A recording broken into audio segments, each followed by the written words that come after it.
সময়ের সাথে মানুষের দায়িত্বগুলো বেড়ে যায়। পরিস্থিতি মানুষকে জীবনে চলতে শেখায়। হ্যালো বন্ধুরা, তোমরা সবাই কেমন আছো? আশা করি তোমরা সবাই অনেক বেশি ভালো আছো, সুস্থ আছো। আর আমরাও ভালো আছি, সুস্থ আছি।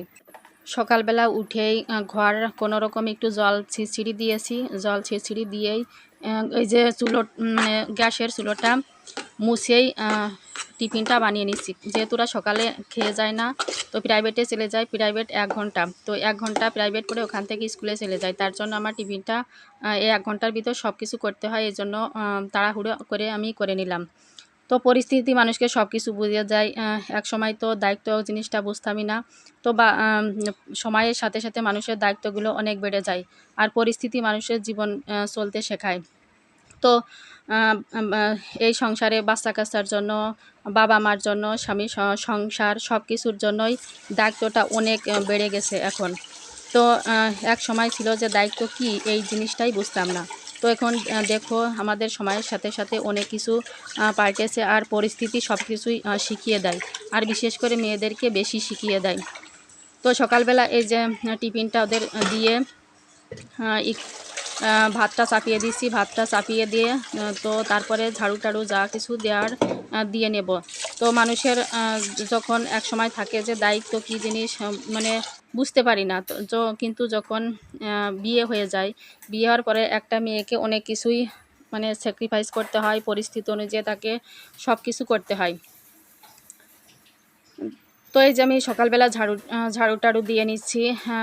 ঝাড়ু দিয়ে সকালে উঠে যদি সবগুলো কাজ করে তারপরে বাচ্চাদের টিফিন দিতে যাই বা রান্না করতে যাই, তাহলে সময় হয়ে যায়। কারণ আমাদের তো একটু সময় দেরি করে করলেও হয়, কিন্তু ছেলেমেয়েদের যেদিন স্কুলে থাকে ওদের টাইম মতো সব কিছু করে দিতে হয়। তো তার জন্য পরে আমি মানে জল ছিঁচিড়িটা দিয়েই আমি পরে ঘরটা ঝাড়ু দিয়েছি। আগে ঘর ঝাড়ু দেওয়া ঠিক, কিন্তু হয়ে ওঠে না। তো তারপরে দেখো যে ডাস্ট হয়ে যায়, ডাস্টিং করে নিলাম একটু। আর জানলাটা খুলে দিলাম। আর জানলাটা সারা রাত বন্ধ থাকে, তো একটু কেমন যেন আবদ্ধ লাগে ঘরটা।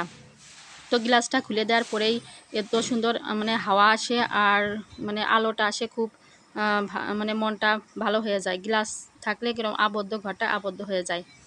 তো এই যে চাটা করব, তো তার জন্য চা করা হয়ে গেছে। তো আজকে হাজব্যান্ড বলল যে আমি চা করে দিছি। তো আগেই আমি ছাদে চলে গিয়েছিলাম। আমার নিচের কাজগুলো আপাতত হয়ে গেছে। সকালের কাজগুলো আপাতত হয়ে গেছে। ভাতটা রাইস কুকারে দিয়ে বসিয়ে দিয়ে আসছি। আর বাচ্চাদের টিফিন বানিয়ে দিয়ে নিচে একটু ঠান্ডা করতে দিয়েছি। আর এই যে দুজনে চা নিয়ে বসেছি। তো এই প্রকৃতির মাঝে চা খেতে ভীষণই ভালো লাগে। আর বাতাস দেখো কত সুন্দর বাতাস হচ্ছে। তো সময়ের সাথে সাথে অনেক কিছুই পাল্টে যায়, অনেক দায়িত্ব বেড়ে যায়। আগে যখন নিজের মতো নিজে ছিলাম, তখন কারোর প্রতি কোনো দায়িত্ববোধ ফিল হতো না। কিন্তু এখন বয়স বাড়ার সাথে সাথে মনে হচ্ছে যে বাবা মার বয়স হচ্ছে, তাদের প্রতি দায়িত্ব বেড়ে যাচ্ছে। হাজব্যান্ড পর ওর বয়স বেড়ে যাচ্ছে, একটু কেয়ার নিতে হয় এক্সট্রা। তারপরে বাচ্চা-কাচ্চার মানুষ করতে হবে, তাদের প্রতি একটু দায়িত্ব বেড়ে যায়। তো অনেক কিছু নিয়েই সংসার জীবনটা পরিস্থিতি মানে বুঝিয়ে দেয় কোন সময় কোন কাজটা করতে হবে। আর দেখো হাওয়াটা দেশে কত সুন্দর। তো হাওয়াটা ভিতরে মানে চা খেতে ভীষণই ভালো লাগছিল। আর এই যে পাশের ছাদের যে আমাদের প্রতিবেশীরা দিদিরা, ওরা আম পাড়ছিল। তো ওদের আম অনেক দিন পর্যন্ত থাকে। তো আম পাড়ছিল, আম ওদের সাথেই কথা বলছিলাম যে আমগুলো পেড়ে ফেলেন, পাখি মানে পাখি টাকিতে আমগুলো খেয়ে ফেলছে। তো ওদের সাথে আমার হাজব্যান্ডও কথা বলছিল, আমিও কথা বলছিলাম। তো তারপরে এই যে স্কুল থেকে বাচ্চারা চলে এসছে, তো তাদের জন্য একটু মানে ছানাটা করে দিচ্ছি। তো দুপুরে রান্নাবান্না তোমাদের সাথে আর কিছু শেয়ার করলাম না। একই রান্নাবান্নার কি দেখাবো। তো তারপরে গিয়েছিলাম একটু টাউনে। তো টাউনে গিয়ে একটু টুকিটাকি কেনাকাটা করলাম। তো ওই যে রেস্টুরেন্টটা দেখতো, ওই রেস্টুরেন্টটা ভালোই খাবার দাবার। মানে আমাদের ছোট একটা টাউন, তেমন একটা রেস্টুরেন্ট নাই, তবে চলে যায়। তো একটু আসছিলাম।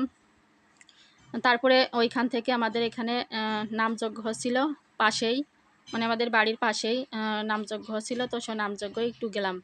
তো নামযজ্ঞে গিয়ে এই যে মেলা উঠেছে, তো আমার হাজব্যান্ডকে বললাম যে একটু ভিডিও করো। তা ওর এই প্রথম মানে জীবনের প্রথম অধ্যায়ে আমি ভিডিও করলাম। তো এই যে ভালোই করছিল মোটামুটি।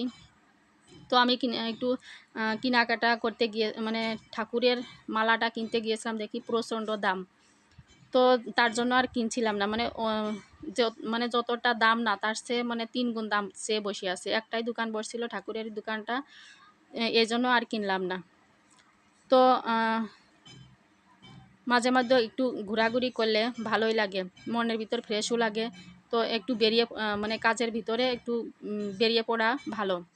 ভিডিওটা আজকে এখানেই শেষ করছি। সবাই ভালো থাকবে, সুস্থ থাকবে, সাবধানে থাকবে। আর ব্লগটা কেমন লাগলো আমাকে অবশ্যই কমেন্ট করে জানাবে। ভালো লাগলে একটা লাইক করে দিও। সবাই ভালো থেকো, সুস্থ থাকবে। দেখা হবে খুব শীঘ্রই পরের একটা ব্লগে। ততক্ষণ পর্যন্ত টাটা, বাই বাই। আর এই যে এখানে দেখছো প্রসাদ বিতরণ করছে, আর আমরা প্রসাদটা এখান থেকে নেইনি, বা যেহেতু কিছু রেস্টুরেন্টে গিয়েছিলাম, কিছু খেয়েছিলাম, তো তার জন্য আর কেনা হয়নি। তোমরা অনেক বেশি ভালো থেকো, সুস্থ